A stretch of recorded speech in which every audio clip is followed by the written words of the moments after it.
Hello students, নিশ্চয়ই সবাই ভালো আছো। আমরা আলোচনা করছিলাম হাইড্রোকার্বন নিয়ে। এর আগে হাইড্রোকার্বনের একটা ক্লাস হয়েছে।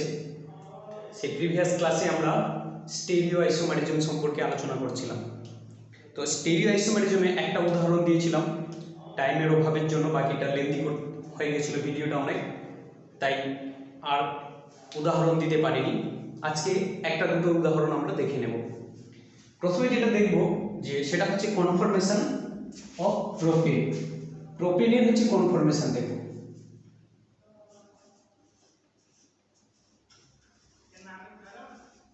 কনফরমেশন অফ প্রোপেন,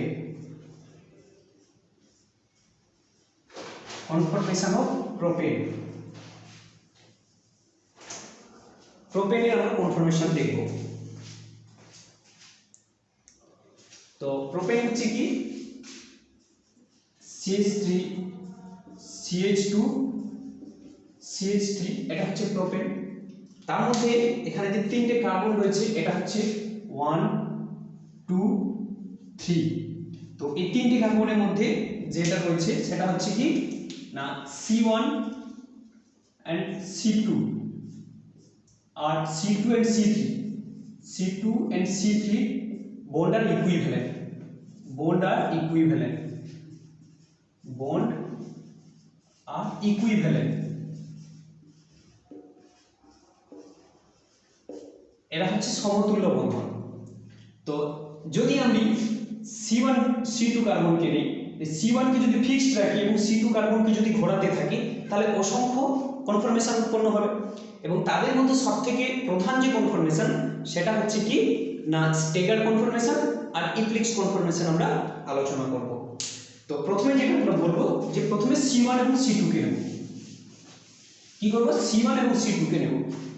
C1 এবং C2 কে যদি নিই তাহলে এক্ষেত্রে কি হবে, এটা কেমন ভাবে লিখবো যে CH3 তার সঙ্গে কি থাকছে, এই কার্বনের সঙ্গে কি থাকছে, দুটো হাইড্রোজেন থাকছে, একটা মিথাইল গ্রুপ থাকছে। এইভাবে যদি আমরা একে লিখি তাহলে একটা হাইড্রোজেন হাইড্রোজেন আর এখানে কি থাকছে, একটা মিথাইল গ্রুপ থাকছে। আর এই কার্বনের C1 এর সঙ্গে যেটা থাকছে সেটা হচ্ছে তিনটে হাইড্রোজেন থাকছে। দেখো আমরা C1 C2 কার্বন কে নেব। কাদের নেব? C1 C2 কার্বন কে নেব না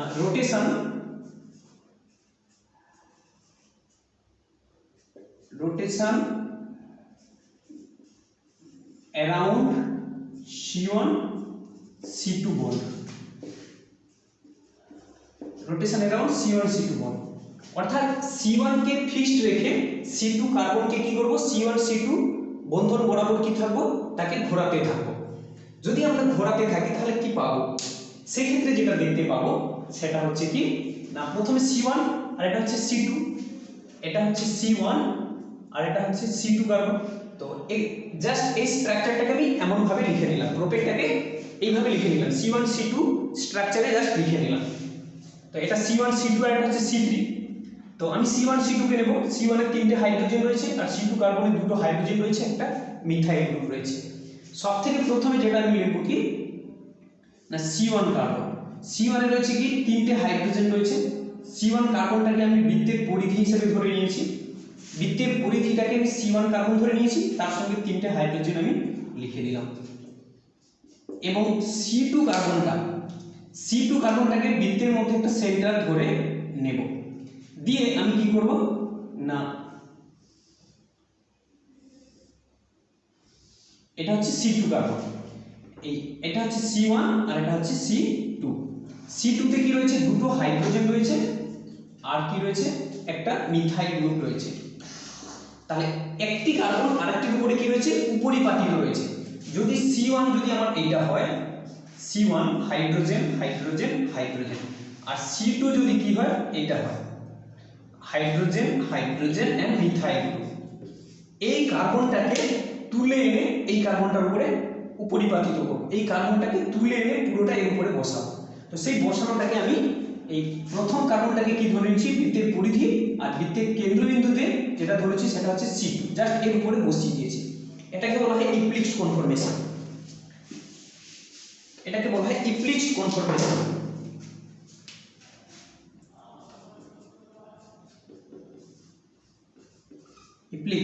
কনফরমেশন। একে যদি আবার 60 ডিগ্রিতে ঘুরিয়ে দিই, রোটেশন করে দিই, দিলে কি হবে না এই প্রথম যেটা ফিক্সড রয়েছে C1 কার্বন ফিক্সড রাখলাম, দিয়ে কি করব এটাকে 60 ডিগ্রি ঘুরে দেবো।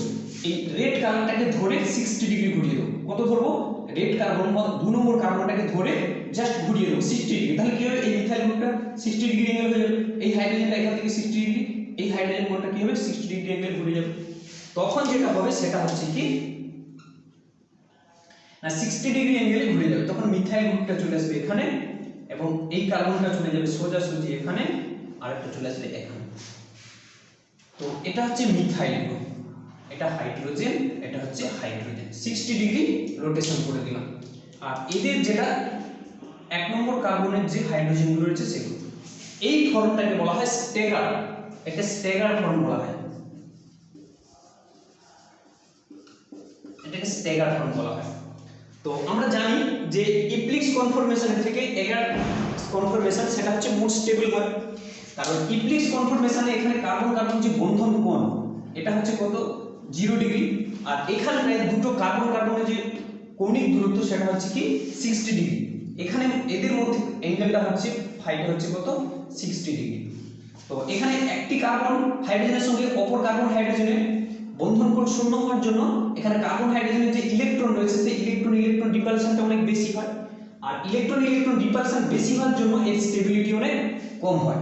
কিন্তু এখানে কার্বন হাইড্রোজেনের সঙ্গে এই কার্বন হাইড্রোজেনের কৌণিক দূরত্ব অনেক বেশি, ফলে এদের ইলেকট্রন ইলেকট্রন রিপালশন অনেক কম হয়, লেস ইলেকট্রন ইলেকট্রন রিপালশন।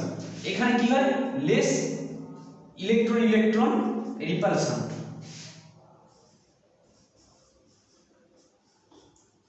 যার ফলে কি হয় মোর স্টেবল হয়। এখানে ইলেকট্রন ইলেকট্রন রিপালশন মাঝ ইলেকট্রন ইলেকট্রন রিপালশন, এখানে কি হবে মোর ইলেকট্রন ইলেকট্রন রিপালশন যার ফলে স্টেবিলিটি কি হয় অনেক কম হয়, লেস স্টেবল হয়, লেস স্টেবল হয়।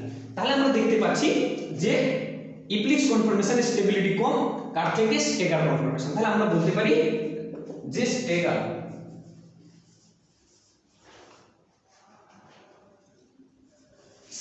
is greater than ইপ্লিক্স। এইটা তাহলে স্ট্যাগার কনফরমেশন কি হয় মোর স্টেবল হয়, কার থেকে ইপ্লিক্স কনফরমেশনের থেকে। এরপরে আমরা অন্য একটা উদাহরণ নেব। হ্যাঁ, এদের ইপ্লিক্স কনফরমেশনের থেকে স্ট্যাগার কনফরমেশন কতটা স্টেবল না এদের স্টেবিলিটি যদি এনার্জি কতটা বেশি স্টেবল হয় সেটা আমি দেখব না 3.4 কিলো ক্যালোরি পার মোল পরিমাণ বেশি স্টেবল হয়।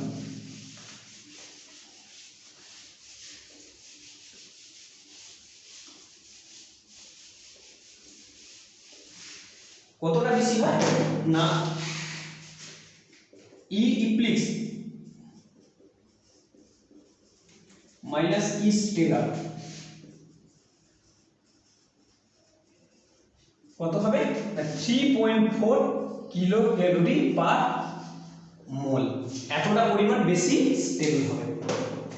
ঠিক আছে, এরপরে যেটা আমরা দেখব সেটা কি না প্রোপেন নিলাম N butane.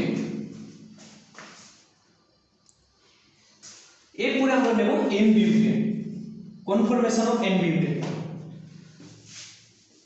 Conformation of n butane. N বিউটেনের কনফরমেশন, এন বিউটেনটাকে আমরা কি লিখতে পারি CH3 CH2 CH2 CH3। তো এদের যদি আমরা নামকরণ করি তাহলে এটা হচ্ছে C1, এটা C2 C3 and C4। এদের মধ্যে C1 C2 and C3 C4 যে বন্ধন রয়েছে এই বন্ধন দুটো হচ্ছে ইকুইভ্যালেন্ট বন্ড, আর C2 C3 বন্ড এই বন্ধনটা একটু আলাদা। এখানে তাহলে দেখতে পাচ্ছি এন বিউটেনের দু ধরনের বন্ধন হয়, এদের মধ্যে হচ্ছে কি C1 C2 বন্ড আর একটা কি রয়েছে C3 C4 bond, C3 and C4 bond, এরা হচ্ছে ইকুইভ্যালেন্ট বন্ড।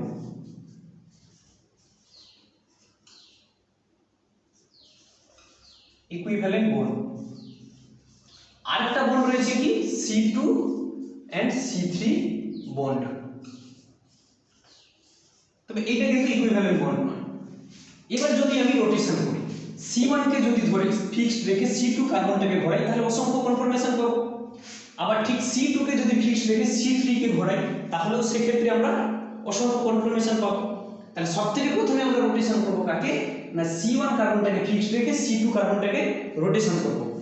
তো রোটেশন করলে কি হবে, অসংখ্য কনফর্মেশন পাবো। তাদের মধ্যে আমরা মূল যে কনফর্মেশন পাবো সেটা হচ্ছে ইপ্লিক্স আর স্ট্যাগার। তাহলে রোটেশন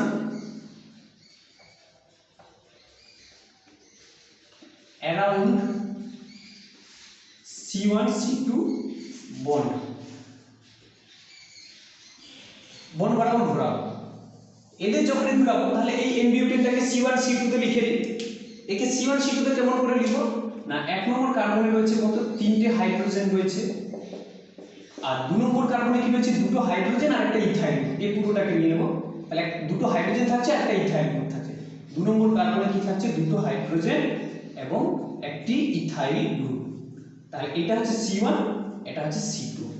তাহলে এই এক নম্বরটাকে আমরা কিসে লিখবো, না এভাবে লিখবো। এক নম্বর কার্বনটাকে আমরা কি করবো, বৃত্তের পরিধি নিয়ে নেবো, এটাকে ফিক্সড করে দেবো, হাইড্রোজেন হাইড্রোজেন হাইড্রোজেন।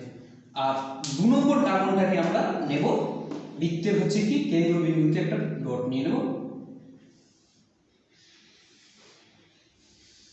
ঠিক আছে। তো এখানে দুটো হাইড্রোজেন রয়েছে এবং একটা কি রয়েছে, ইথাইল গ্রুপ রয়েছে। এটা হচ্ছে ইপ্লিক্স কনফর্মেশন। এটা হচ্ছে ইপ্লিক্স। যখন এটাকে আমি কি করব, 60 ডিগ্রি রোটেশন করব। 60 ডিগ্রি রোটেশন করব, নিচের কার্বনটাকে ফিক্সড রেখে উপরের কার্বনটাকে, দু নম্বর কার্বনটাকে ঘোরাবো। এটা হচ্ছে দু নম্বর কার্বন আর এটা হচ্ছে নিচেরটা এক নম্বর কার্বন।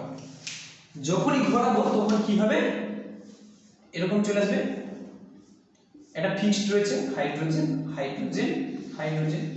60 ডিগ্রি রোটেশন করলে কত করব, 60 degree rotation. 60 degree rotation 60 degree rotation করলে তখন কি হয়ে যাবে, না এই ইথাইল গ্রুপটা এদিকে চলে আসবে, এই হাইড্রোজেন সোজা হয়ে যাবে আর এটা ঠিক নিচের দিকে নেমে যাবে। তাহলে তখন কি হবে, একটা এই বরাবর চলে আসবে, একটা এই আসবে আর একটা এই আসবে। অর্থাৎ সরি এই হাইড্রোজেন কার্বন হাইড্রোজেনটা সোজা হয়ে যাবে, এই কার্বন হাইড্রোজেনটা এদিকে চলে আসবে আর এই কার্বন হাইড্রোজেনটা এদিকে, এই কার্বন আর ইথাইল গ্রুপটা এদিকে চলে আসবে। তাহলে C2H5 হাইড্রোজেন হাইড্রোজেন। তাহলে এটা হচ্ছে কি বলতো, ইপ্লিক্স ফর্ম। এটা হচ্ছে ইক্লিপস আর এটা হচ্ছে স্ট্যাগার কনফর্মেশন। স্ট্যাগার তো আমরা জানি কি, না স্ট্যাগার is more stable than eclipse. Eclipse conformation এই হলো। এটা হচ্ছে C1 C2 বরাবর যদি আমরা রোটেশন করি তাহলে দেখতে পাবো এই কনফর্মেশন। এবারে যদি আমরা C2 C3 কার্বনটাকে নিই, C2 এবং C3 কার্বনটাকে যদি নিয়ে রোটেশন করাই তাহলে কেমন হবে, কপি করে নেব। এবারে আমরা করব কি, C2 and C3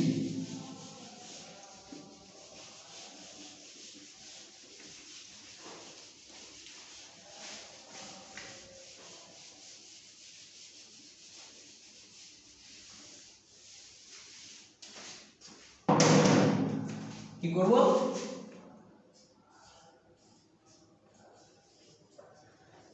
rotation around C2 C3 bond.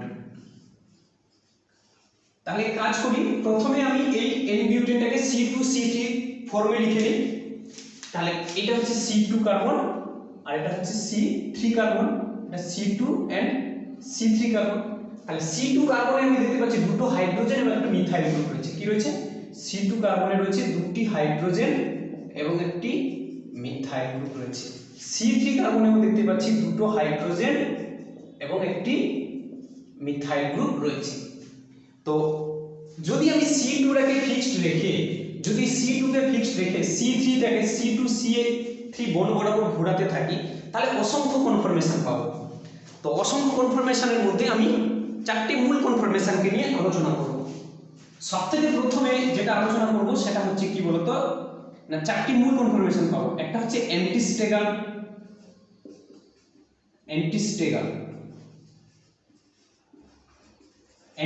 Conformation পাবো। আর একটা হচ্ছে গজ-স্টেগার।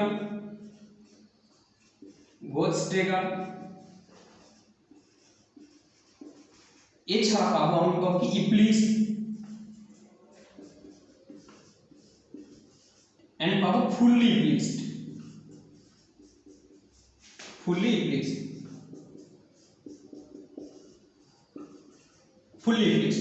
এই অ্যান্টিস্টেগারে কি জানো তো, দুটো মিথাইল গ্রুপ অ্যান্টিস্টেগারে এই দুটো মিথাইল গ্রুপ কি থাকবে, পরস্পরের বিপরীত দিকে থাকবে, অর্থাৎ 180 ডিগ্রি অ্যাঙ্গেলে থাকবে। আর গজ-স্টেগারে কি থাকবে, দুটো মিথাইল গ্রুপ পরস্পরের সঙ্গে 60 ডিগ্রি অ্যাঙ্গেলে থাকবে। আর বাকি ইপ্লিস্ট কনফরমেশন তো জানো, সেখানে 0 ডিগ্রি। তো যদি আমরা এই অ্যান্টিস্টেগার আর গজ-স্টেগার এদেরকে যদি আমরা নিউম্যান প্রজেকশনের সাহায্যে দেখি তাহলে কেমন হবে। একে নিউম্যান প্রজেকশনে লিখব। দেখো এটা C2 তে কি রয়েছে না, এভাবে মিথাইল গ্রুপ রয়েছে, হাইড্রোজেন এন্ড মিথাইল গ্রুপ রয়েছে। তো এর ঠিক এন্টি তে কি থাকবে, C3 থাকবে। এটা হচ্ছে C2, আর C3 কোথায় থাকবে না, ঠিক তার এন্টিতে থাকবে। কি বললাম, ঠিক তার এন্টিতে থাকবে। এটা হচ্ছে C3, রেড হচ্ছে C3 আর ব্লুটা হচ্ছে কি C2। এখানে মিথাইল গ্রুপ থাকবে, এখানে হাইড্রোজেন। তাহলে দেখো দুটো মিথাইল গ্রুপের মধ্যে কি থাকছে, 180 ডিগ্রি অ্যাঙ্গেল থাকছে। তো এটা হচ্ছে কি থাকবে বলতো, অ্যান্টিস্টেগার।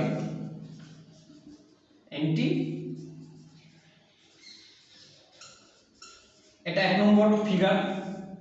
এবারে যদি আমরা দেখি কি বললাম, গজ-স্টেগারে কি হবে না, দুটো মিথাইল গ্রুপ পরস্পরের সঙ্গে 60 ডিগ্রি অ্যাঙ্গেলে থাকবে। তাহলে সেক্ষেত্রে আরেকটা ছবি আঁকবো নিউম্যান প্রজেকশন। সেটা হচ্ছে কি, এটা 1 নম্বর কার্বন, যে সেখানে মিথাইল, হাইড্রোজেন, আর সেটা কি থাকবে পরস্পরের সঙ্গে 60 ডিগ্রি অ্যাঙ্গেল থাকবে। 2 নম্বর কার্বন কি থাকবে, এই CH3 হাইড্রোজেন। এটা হচ্ছে কি বলতো না, গজ-স্টেগার।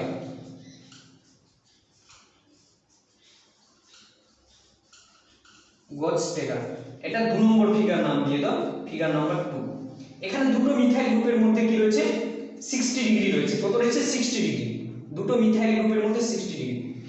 এইখানটা আমি দেখতে পাচ্ছি দুটো মিথাইল গ্রুপের মধ্যে যে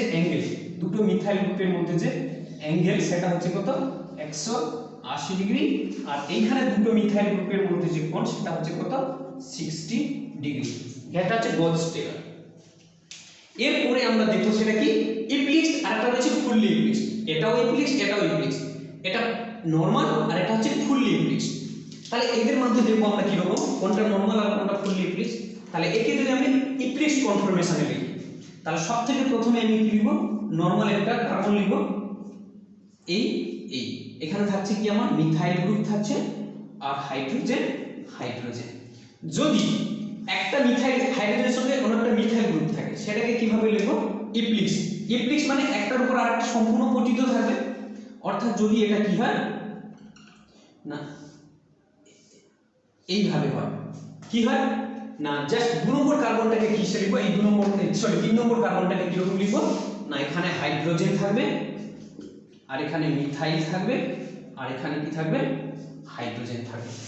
অর্থাৎ দেখো এটা ইপ্লিক্স, কিন্তু এর 2 নম্বর কার্বনের উপরে যে 3 নম্বর কার্বনের যে কার্বন হাইড্রোজেন বন্ড রয়েছে, এর সঙ্গে এই 2 নম্বর কার্বনের উপর যে 3 নম্বর কার্বনটা রয়েছে, এর হাইড্রোজেন আর তার মিথাইল গ্রুপ একসঙ্গে উপরিপাতিত হয়েছে।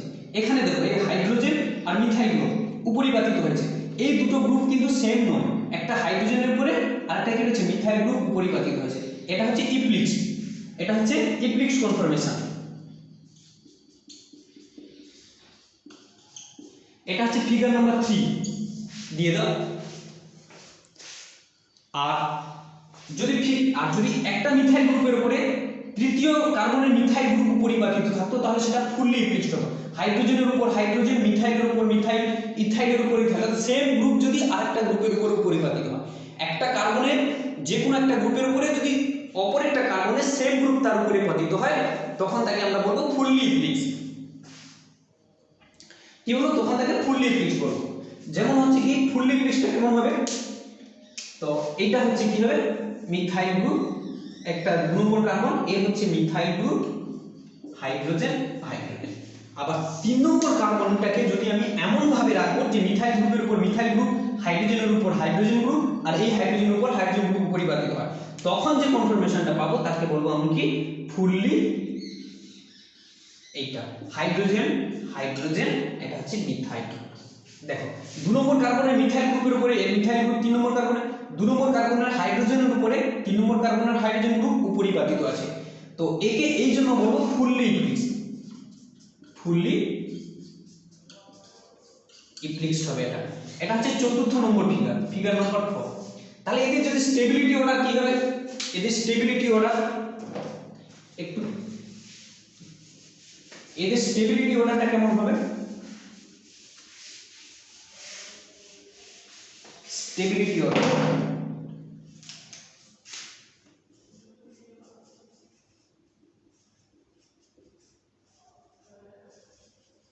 এদের স্টেবিলিটি অর্ডার, তাহলে সবথেকে বেশি কি হবে, অ্যান্টি স্টেগারটা মোর স্টেবল, তাহলে সবথেকে বেশি স্টেবল হবে কি অ্যান্টি স্টেগার, অ্যান্টি স্টেগার। কারণটা কি না এদের হচ্ছে রিপালশন সবথেকে কম হবে, ইলেকট্রন ইলেকট্রন রিপালশন সবথেকে কম হবে, অ্যান্টি স্টেগার। তারপরে কি হবে গজ স্টেগার, গজ স্টেগার,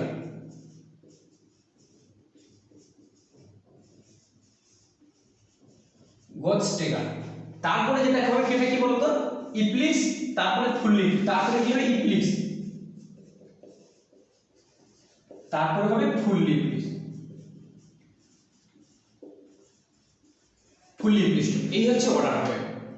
তো এবারে আমরা কি করব না সেই কনফরমেশন দেখব কত ধরনের কনফরমেশন হয়। তো এই কনফরমেশনগুলোকে আমরা পোটেনশিয়াল ডায়াগ্রামের সাহায্যে দেখাবো।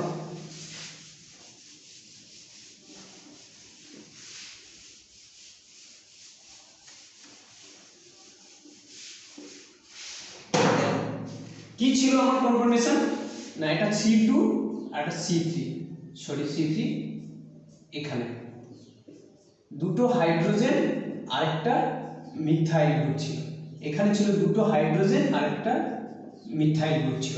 তো এদেরকে ঘুরিয়ে দেখবো 60 ডিগ্রি, 120 ডিগ্রি, 180 ডিগ্রি, এভাবে ঘোরাতে থাকবো, কেন কত ধরনের কনফরমেশন পাই আমরা দেখবো। তাহলে এই এটা হচ্ছে 2 নম্বর কার্বন, এই এটা হচ্ছে CH3, হাইড্রোজেন হাইড্রোজেন।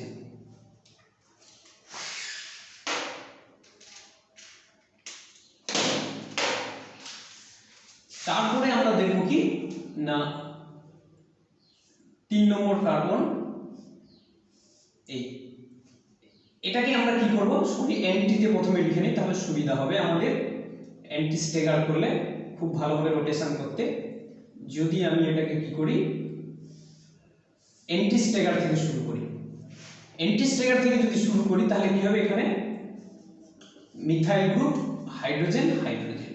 সবথেকে প্রথমে একে রোটেশন করব, কত ডিগ্রি রোটেশন করব না আমি 60 ডিগ্রি রোটেশন করব, 60 ডিগ্রি রোটেশন করব। 60 ডিগ্রি রোটেশন করলে কি হবে না প্রথমে যেটা থাকবে সেটা ফিক্সড থাকবে, 2 নম্বর কার্বন কি থাকছে নিচের দিকে মিথাইল থাকছে, হাইড্রোজেন হাইড্রোজেন। একে যদি এই রেড কালারের কার্বনটাকে যদি ঘোরাতে থাকে তাহলে কি হবে মিথাইলটা এদিকে চলে আসবে, এই হাইড্রোজেন এদিকে চলে আসবে, এই হাইড্রোজেন এদিকে চলে আসবে, অর্থাৎ এটার উপর এ চলে আসবে, এটার উপরে এ আসবে, এটার উপরে কি আসবে এ আসবে। 60 ডিগ্রি রোটেশন করব, 60 ডিগ্রি রোটেশন করলে কি এটা ইপ্লিক্সড ফর্মে চলে আসবে। তখন কি হবে না এটাকে যখন আমি এরকম একটা ফর্ম পাবো সেটা কি হবে মিথাইল গ্রুপটা এখানে চলে আসবে, CH3 হাইড্রোজেন আর এই হাইড্রোজেনটা এখানে চলে আসবে। এটা হচ্ছে কি ইপ্লিক্সড ছিল, এটা অ্যান্টি স্টেগার, এটা হয়ে গেল কি ইপ্লিক্সড। তাহলে এটা ছিল অ্যান্টি স্টেগার, অ্যান্টি স্টেগার ছিল, হয়ে গেল এটা কি ইপ্লিক্সড কনফরমেশন, ইপ্লিক্সড হয়ে গেল। অর্থাৎ 60 ডিগ্রি রোটেশন করে আমি এটাকে পেলাম, 60 ডিগ্রি রোটেশন করে পেলাম। আবার যদি আমি একে রোটেশন করাই, কত করব, আবার 60 ডিগ্রি করব, তারপরে 120 ডিগ্রি রোটেশন। তো 120 ডিগ্রি যদি রোটেশন করাই তাহলে কি হবে, এই থাকবে মিথাইল গ্রুপ হাইড্রোজেন, হাইড্রোজেন থাকছে, তাহলে এই মিথাইলটা এদিকে চলে আসবে, এই হাইড্রোজেন এদিকে আসবে, আবার এদিকে চলে আসবে। তাহলে দেখবো আমরা যে অর্ডারটা পাবো সেটা হচ্ছে কি এই বরাবর পাবো, এরকম একটা কনফিগারেশন পাবো। অর্থাৎ মিথাইল গ্রুপটা এদিকে চলে আসবে, মিথাইল গ্রুপ হাইড্রোজেন হাইড্রোজেন। তাহলে এটা কি কনফরমেশন না, দুটো মিথাইল গ্রুপের মধ্যে পার্থক্য দেখতে পাচ্ছি 60 ডিগ্রি অ্যাঙ্গেলে রয়েছে। সুতরাং এটি হবে কি বলতো, গজ স্টেগার। এটা হচ্ছে গজ স্টেগার, এটা গজ স্টেগার। কত ডিগ্রি রোটেশন করলাম, 120 ডিগ্রি। 120 ডিগ্রি রোটেশন করতে কি পেলাম আমরা, গজ স্টেগার পেলাম। আবার যদি আমরা রোটেশন করতে থাকি, কত রোটেশন করব, আবার রোটেশন করব, দিলে এটা এর উপরে চলে আসবে। তাহলে দেখতে পাবো যে আমরা এইভাবে, এটা 2 নম্বর কার্বন CH3 হাইড্রোজেন হাইড্রোজেন। এবারে 3 নম্বর কার্বনটাকে জাস্ট করে আবার 60 ডিগ্রি রোটেশন করব। রোটেশন করলে কেমন ধরনের কনফিগারেশন পাবো না, ঠিক এইভাবে কনফরমেশনটা পাবো, হাইড্রোজেন হাইড্রোজেন আর হচ্ছে মিথাইল। এটা দেখো মিথাইলের উপর methyl, hydrogen hydrogen hydrogen hydrogen, এটা হচ্ছে ফুললি ইপ্লিক্সড, এটা ছিল ইপ্লিক্স, আর এটা হচ্ছে কি ফুললি ইপ্লিক্সড কনফরমেশন। এটা হচ্ছে ফুললি ইপ্লিক্সড, ফুললি ইপ্লিক্সড কনফরমেশন। এটা হচ্ছে 180 ডিগ্রি রোটেশন করলাম। আবার যদি এটাকে রোটেট করতে থাকি, আবার রোটেশন করব, তাহলে দেখতে পাবো আমরা, সরি 2 নম্বর কার্বনটা ব্লু কালার ইউজ করছি। দেখো 2 নম্বর কার্বন, নিচে ছিল মিথাইল গ্রুপ হাইড্রোজেন হাইড্রোজেন। আবার যদি এই 3 নম্বর কার্বনটাকে ধরে আবার 60 ডিগ্রি রোটেশন করি, তাহলে কি হবে, গজ কনফরমেশন আমরা পাবো। তাহলে মিথাইল গ্রুপটা কোথায় চলে আসবে, 60 ডিগ্রি অ্যাঙ্গেলে, আবার লেফট সাইডে চলে যাবে হাইড্রোজেন হাইড্রোজেন। তাহলে দেখতে পাচ্ছি এটা কি কনফরমেশন হবে, গজ কনফরমেশন হবে। এটা হচ্ছে গজ কনফরমেশন। তো এটা কত ডিগ্রি রোটেশন করলাম, 240 ডিগ্রি রোটেশন করলাম।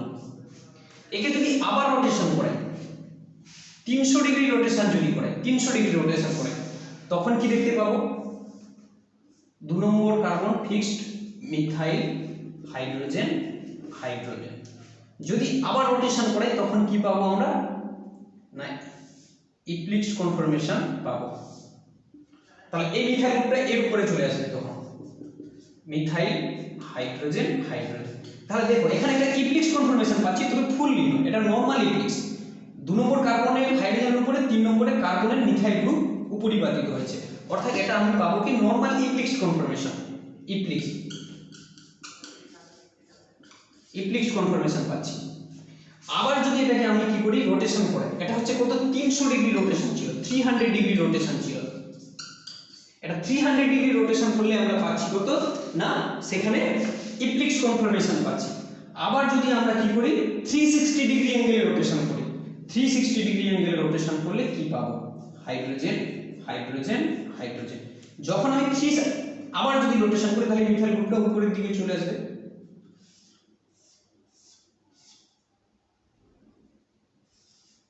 তাহলে দেখতে পাচ্ছি CH3 হাইড্রোজেন হাইড্রোজেন। তাহলে দেখো দুটো মিথাইল গ্রুপ পরস্পরের অ্যান্টি পজিশনে চলে এসেছে, তাহলে পুনরায় আগের স্ট্রাকচার চলে এসেছে। এটা হচ্ছে 360 ডিগ্রি রোটেশন, 360 ডিগ্রি রোটেশন। কত ডিগ্রি রোটেশন থাকলো, 360 ডিগ্রি। তাহলে দেখতে পাচ্ছ ক্লিয়ারলি যে অ্যান্টি স্ট্রেগার থেকে শুরু করেছিলাম, অ্যান্টি স্ট্রেগারকে যখনই 60 ডিগ্রি রোটেশন করলাম তখন সেটা ইপ্লিক্সড কনফরমেশন পেলাম।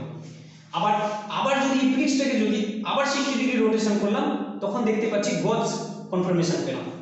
আবার যখন আমরা 180 ডিগ্রি রোটেশন করলাম তখন সেটা কি করলো, এটা ঘুরে এই মিথাইল গ্রুপটা ঘুরে এই মিথাইল গ্রুপের উপরে পড়ে গেল, তখন সেটা হয়ে গেল কি ফুললি ইপ্লিক্স কনফার্মেশন পেলাম। আবার ফুললি ইপ্লিক্স কনফার্মেশনটাকে আবার 60 ডিগ্রি রোটেশন করব, অর্থাৎ 240 ডিগ্রি অ্যাঙ্গেলে যদি তাকে রোটেট করি তখন সেটা পাবো কি গজ কনফার্মেশন পাবো। আবার গজ কনফার্মেশনটাকে যদি আবার 300 ডিগ্রিতে রোটেশন করি তখন আবার ইপ্লিক্স কনফার্মেশন পাবো। আবার 360 ডিগ্রি রোটেশন করলে পুনরায় আগের স্ট্রাকচার আমরা ফিরে পাবো। তাহলে এই ছিল যে এন বিউটেনের কনফার্মেশন গুলো। তাহলে সবথেকে বেশি স্টেবিলিটি কার হবে? এর স্টেবিলিটি বেশি হবে। যার স্টেবিলিটি বেশি হবে তার হচ্ছে কি হবে না এনার্জি কম হবে, আর যার স্টেবিলিটি কম হবে তার এনার্জি অনেক বেশি হবে। তাহলে সবথেকে বেশি এনার্জি কার হবে? যদি আমরা এনার্জি হিসাব করি তাহলে সবথেকে বেশি এনার্জি হবে অ্যান্টিস্টেগার। তারপরে কার হবে না, এটা হচ্ছে যদি আমরা নামকরণ করে দিই, এটা 1 নম্বর, এটা হচ্ছে 2 নম্বর, এটা হচ্ছে 3 নম্বর, 4, 5, 6 আর বাকি 7 তো আগের কনফিগারেশন এসে গেছে। যদি আমি স্টেবিলিটি অর্ডার করি, সবথেকে বেশি স্টেবিলিটি অর্ডার কি হবে? Stability order. তাহলে সবথেকে বেশি স্টেবল কি হবে? 1 নম্বর, অর্থাৎ 1 নম্বর হবে সবথেকে বেশি স্টেবল। 1 নম্বর কনফিগারেশন সবথেকে বেশি স্টেবল। তারপরে কি হবে না থাকবে এখানে দেখতে পাচ্ছি না ইপ্লিক্স দুটো রয়েছে, এই একটা ইপ্লিক্স কনফার্মেশন, এই একটা ইপ্লিক্স কনফার্মেশন। আর তারপরে হচ্ছে গজ কনফার্মেশন, এখানে একটা গজ কনফার্মেশন রয়েছে, আরেকটা দেখতে পাচ্ছি কোথায় এখানে একটা গজ কনফার্মেশন রয়েছে। তাহলে 3 এবং 4, তারপরে 3 এবং 4 হবে গজ কনফার্মেশন। তাহলে 3 এবং 4, তারপরে 3 এবং 4 ইকুইভ্যালেন্ট, তার মানে 3 আর 4 সমান হবে। তারপরে কি হবে? তারপরে যেটা হবে সেটা কার স্টেবিলিটি হবে না এই দুটো ইপ্লিক্স কনফার্মেশন, অর্থাৎ 3 এবং এটা দেখতে পাচ্ছি 2 এবং 6, তারপরে 2 and 6, তারপরে যেটা হবে ফুললি যেটা ইপ্লিক্স কনফার্মেশন সেটা হচ্ছে 4। এইটা হচ্ছে স্টেবিলিটি অর্ডার। তাহলে সবথেকে বেশি স্টেবল হবে কি অ্যান্টিস্টেগার, তারপরে হচ্ছে গজ, তারপরে হচ্ছে ইপ্লিক্স, তারপরে ফুললি ইপ্লিক্স কনফার্মেশন। এই ছিল আমাদের কনফার্মেশন। এরপরে আমরা ঢুকবো যে general method of preparation of alkane.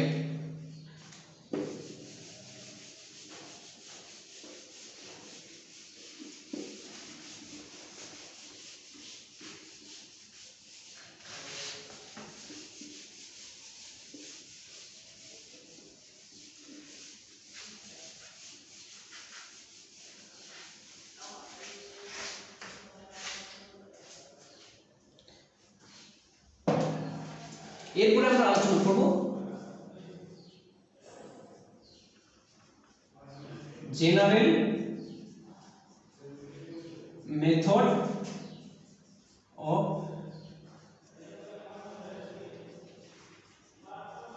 Preparation of alkane. অ্যালকেনের হচ্ছে প্রিপারেশনের জেনারেল মেথড। তো অ্যালকেনের হচ্ছে নরমাল যেটা ফর্মুলা সেটা হচ্ছে CnH2n+2।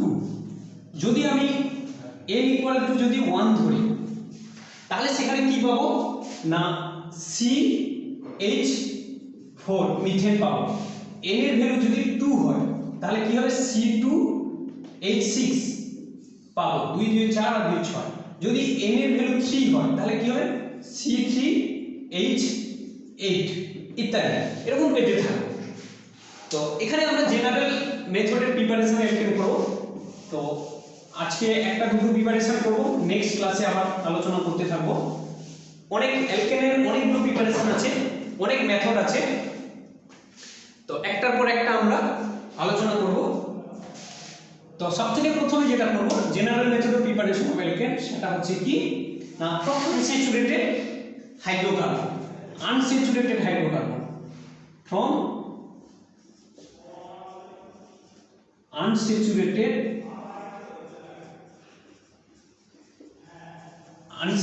হাইড্রোকার্বন।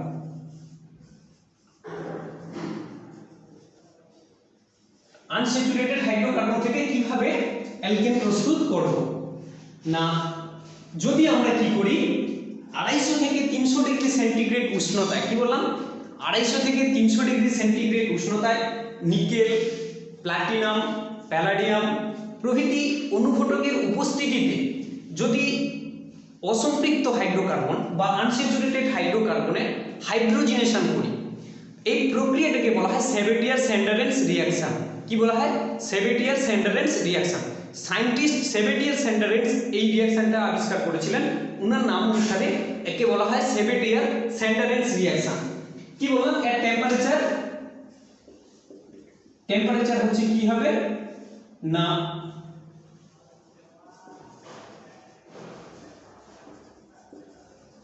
এর টেম্পারেচার কি হবে 250 থেকে 300 ডিগ্রি সেন্টিগ্রেড টেম্পারেচার লাগবে এবং সেখানে ক্যাটালিস্ট যেটা লাগবে, ক্যাটালিস্ট হিসেবে লাগবে নিকেল, প্লাটিনাম কিংবা প্যালাডিয়াম। ক্যাটালিস্ট অনুঘটকের উপস্থিতিতে একটা আনস্যাচুরেটেড হাইড্রোকার্বনের হাইড্রোজিনেশন করব। হাইড্রোজিনেশন মানে হাইড্রোজেনের সংযোজন ঘটাবো। আর যদি বলি ডিহাইড্রোজিনেশন, ডিহাইড্রোজিনেশন মানে কি হয়? হাইড্রোজেনের অপসারণ ঘটাবো। আর তো এখানে আমরা কি করব? হাইড্রোজিনেশন করব, মানে হাইড্রোজেনের সংযোজন করব। আনস্যাচুরেটেড হাইড্রোকার্বনে হাইড্রোজেনের সংযোজন করব, অর্থাৎ দ্বিবন্ধন কিংবা ত্রিবন্ধনে সেখানে কি হবে? যুক্ত যৌগে হাইড্রোজেনের সংযোজন ঘটাবো। তো যেমন ধরো আমি একটা উদাহরণ দিলে খুব ভালো বুঝতে পারবে। তো ethene CH2 double bonded CH2, সেখানে কি করব? হাইড্রোজেনের সংযোজন করব। কার উপস্থিতিতে? না সেখানে নেব 250 থেকে নিকেল ক্যাটালিস্ট নেব, তার সঙ্গে কি নেব? 250 থেকে 300 ডিগ্রি সেন্টিগ্রেড টেম্পারেচার নেব। নিলে কি হয়ে যাবে? এই আনস্যাচুরেটেড হাইড্রোকার্বনটা কি হবে? স্যাচুরেটেড হয়ে যাবে, অর্থাৎ অ্যালকেনে পরিণত হয়ে যাবে। একটা হাইড্রোজেন এখানে ঢুকবে আর একটা হাইড্রোজেন এই কার্বনে ঢুকবে, অর্থাৎ কি হয়ে যাবে? CH3 সিঙ্গেল বন্ড CH3 হবে। মনে রাখবে তোমাদের এক্সামে কনফর্ম কি আসবে? ট্রান্সফর্ম আসবে। তোমাকে দেবে ট্রান্সফর্ম করতে যে ইথিন থেকে ইথেন রূপান্তরিত করো। তার জন্য কি ক্যাটালিস্ট লাগবে? সেখানে লাগবে কি? নিকেল ক্যাটালিস্ট লাগবে। 250 থেকে 300 ডিগ্রি টেম্পারেচার করে হাইড্রোজেনেশন করিয়ে দিলে সেখান থেকে আমরা কি করব? না ইথেন প্রস্তুত করতে পারবো। যদি আমরা কি নিয়ে থাকি, ধরো নিলাম CH3 CH2 double triple bond নিয়ে নিলাম, CH3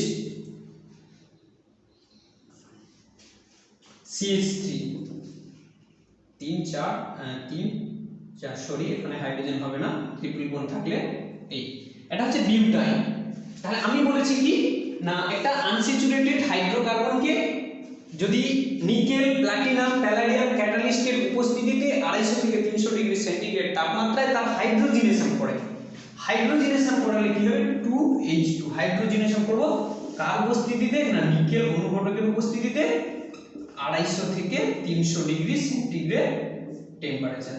তাহলে কি উৎপন্ন হবে? না হবে যেটা CH3 CH2 CH2 CH3 হয়ে যাবে কি? বিউটেন। এটা হচ্ছে ইথেন, ইথেন এটা হচ্ছে বিউটেন, হয়ে যাবে বিউটেন। তাহলে আনস্যাচুরেটেড থেকে হয়ে গেল কি? স্যাচুরেটেড। তাহলে এইভাবে আমরা কি করতে পারি? অ্যালকেন উৎপন্ন করতে পারি। এটা ছিল 1 নম্বর, যে আনস্যাচুরেটেড হাইড্রোকার্বন থেকে কিভাবে অ্যালকেন প্রস্তুত করা যায়। দ্বিতীয় মেথড যেটা জানবো সেটা হচ্ছে কি না দ্বিতীয় একটা প্রসেস, সেটা হচ্ছে কি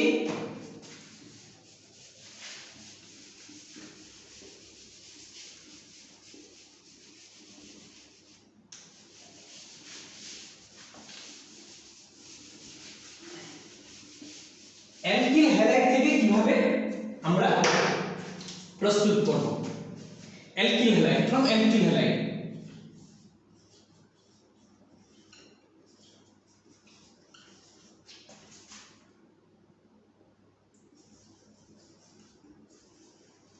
অ্যালকিল হ্যালাইডস, অ্যালকিল হ্যালাইডস থেকে আমরা কি করব? অ্যালকেন প্রস্তুত করব। জিঙ্ক হাইড্রোক্লোরিক অ্যাসিড কিংবা জিঙ্ক সোডিয়াম হাইড্রোক্সাইড কিংবা আমরা নিতে পারি কি না zinc acetic acid, zinc acetic acid কিংবা জিঙ্ক কপার কি দেব তার সঙ্গে? না ইথানল, ইথানল ইত্যাদি ক্যাটালিস্ট ইটিসি। এরকম বহু রকমের ক্যাটালিস্ট আছে। যে কোনো একটা catalyst, zinc HCl, zinc sodium hydroxide, zinc acetic acid, zinc copper ethanol ইত্যাদি বিজারক দ্রব্যের দ্বারা, এই হচ্ছে রিডিউসিং রিয়েজেন্ট এগুলো, এই সমস্ত রিডিউসিং রিয়েজেন্টের দ্বারা অ্যালকিল হ্যালাইডকে বিজারিত করলে সেখানে কি হয়, অ্যালকেন উৎপন্ন হয়। এই zinc hydrochloric acid, zinc sodium hydroxide, zinc acetic acid, zinc হচ্ছে কি কপার ইথানল, এরা হচ্ছে রিডিউসিং রিয়েজেন্ট, এরা হচ্ছে বিজারক দ্রব্য। তাহলে ইত্যাদি এরা হচ্ছে বিজারক দ্রব্য, এরা কি বললাম, এরা রিডিউসিং রিয়েজেন্ট, রিডিউসিং রিয়েজেন্ট। তাহলে এই সমস্ত বিজারক দ্রব্য দ্বারা যদি অ্যালকিল হ্যালাইডের বিজারণ ঘটানো হয় তাহলে সেখানে কি উৎপন্ন হবে, অ্যালকেন উৎপন্ন হবে। তাহলে আমরা দেখব অ্যালকেন কিভাবে উৎপন্ন হয়। ধরো একটা অ্যালকিল হ্যালাইড RH, এটা অ্যালকিল হ্যালাইড, তার সঙ্গে আমি কি দেব না, যে কোনো একটা রিডিউসিং রিয়েজেন্ট দিয়ে দাও, জিঙ্ক HCl দিয়ে দাও, দিলে কি উৎপন্ন হয়ে যাবে, অ্যালকিল হ্যালাইড উৎপন্ন হয়ে যাবে, RH উৎপন্ন হয়ে যাবে, অর্থাৎ এটা অ্যালকেনে কনভার্ট হয়ে যাবে। এটা কিসে পরিণত হলো বলো, অ্যালকেন। তাহলে ছিল alkyl halide,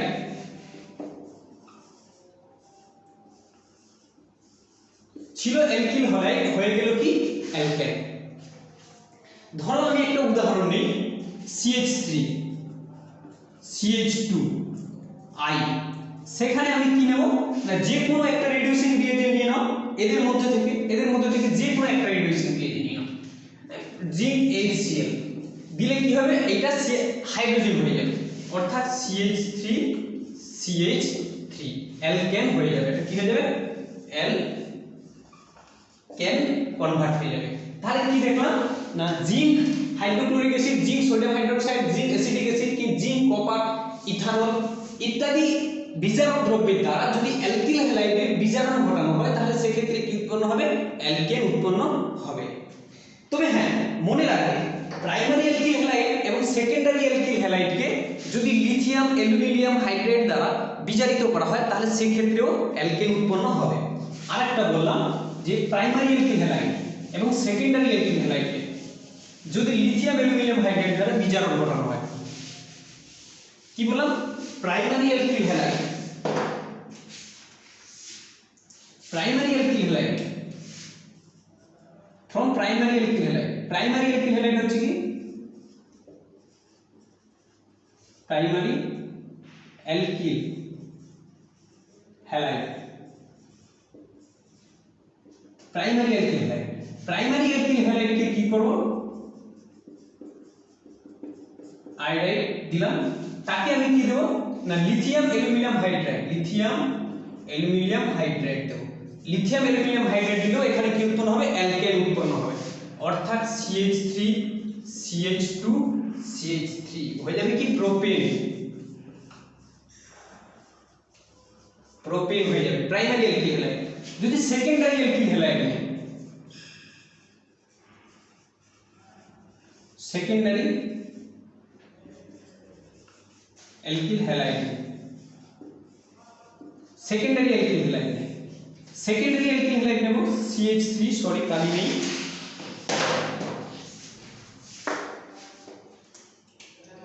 CH3 CH2 Br 1 2 3 CH3, এটা হচ্ছে সেকেন্ডারি অ্যালকিল হ্যালাইড।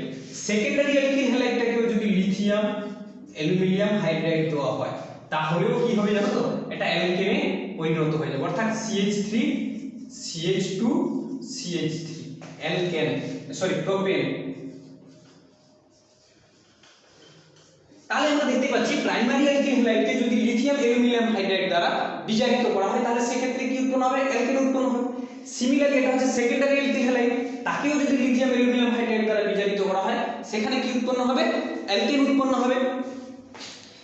কিন্তু মনে রাখো যদি টারসিয়ারি অ্যালকিল হ্যালাইড হয়, টারসিয়ারি অ্যালকিল হ্যালাইডকে যদি লিথিয়াম অ্যালুমিনিয়াম হাইড্রাইড দ্বারা বিজারিত করা হয় তাহলে কিন্তু অ্যালকেন উৎপন্ন হবে না, পরিবর্তে কি উৎপন্ন হয়ে যাবে, অ্যালকিন। কি বললাম, প্রাইমারি এবং সেকেন্ডারি অ্যালকিল হ্যালাইডকে লিথিয়াম অ্যালুমিনিয়াম হাইড্রাইড দ্বারা বিজারিত করলে সেখানে কি উৎপন্ন হবে, অ্যালকেন উৎপন্ন হবে।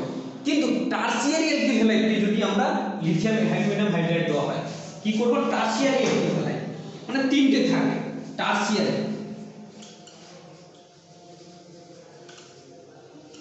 TER alkyl halide.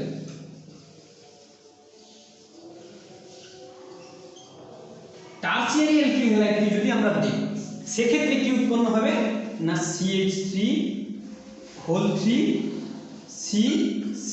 এটা হচ্ছে টারসিয়ারি অ্যালকিল হ্যালাইড। যদি একে কি দেওয়া হয় লিথিয়াম অ্যালুমিনিয়াম হাইড্রাইড দেওয়া হয়, লিথিয়াম অ্যালুমিনিয়াম হাইড্রাইড দেওয়া হয়, তাহলে সেক্ষেত্রে কি হবে অ্যালকেনের পরিবর্তে অ্যালকিন উৎপন্ন হবে, অর্থাৎ CH3 double bond CH2 alkyne উৎপন্ন হবে। কি উৎপন্ন হবে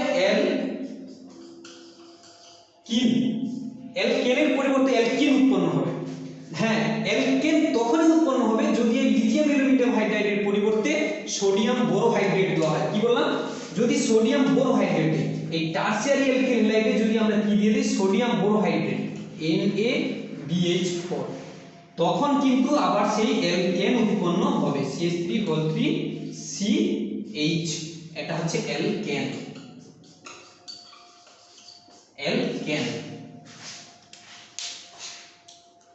মনে রাখবে এটা মোস্ট ইম্পর্টেন্ট একটা জিনিস, এটা মোস্ট ইম্পর্টেন্ট, এটা এক্সামে আসে। মনে রাখবে যে প্রাইমারি অ্যালকিল হ্যালাইডকে যদি লিথিয়াম অ্যালুমিনিয়াম হাইড্রাইড দ্বারা বিজারিত হয় তাহলে সেখানে কি হবে অ্যালকেন উৎপন্ন হবে। সেকেন্ডারি অ্যালকিল হ্যালাইডকে লিথিয়াম অ্যালুমিনিয়াম হাইড্রাইড দ্বারা বিজারিত করলে সেখানেও অ্যালকেন উৎপন্ন হবে। এবং টারসিয়ারি অ্যালকিল হ্যালাইডকে যদি কি হয় লিথিয়াম অ্যালুমিনিয়াম হাইড্রাইড দ্বারা বিজারিত হয় সেখানে কি হবে অ্যালকিন উৎপন্ন হবে। অ্যালকেন তখনই উৎপন্ন হবে যদি লিথিয়াম অ্যালুমিনিয়াম হাইড্রাইডের পরিবর্তে সোডিয়াম বোরোহাইড্রেট ইউজ করা হয়।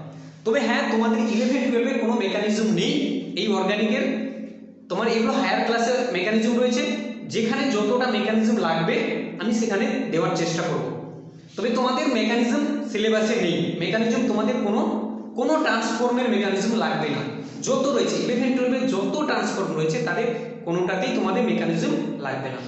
ওকে, আজকে এতটা, নেক্সট ক্লাস আবার দেখা হবে।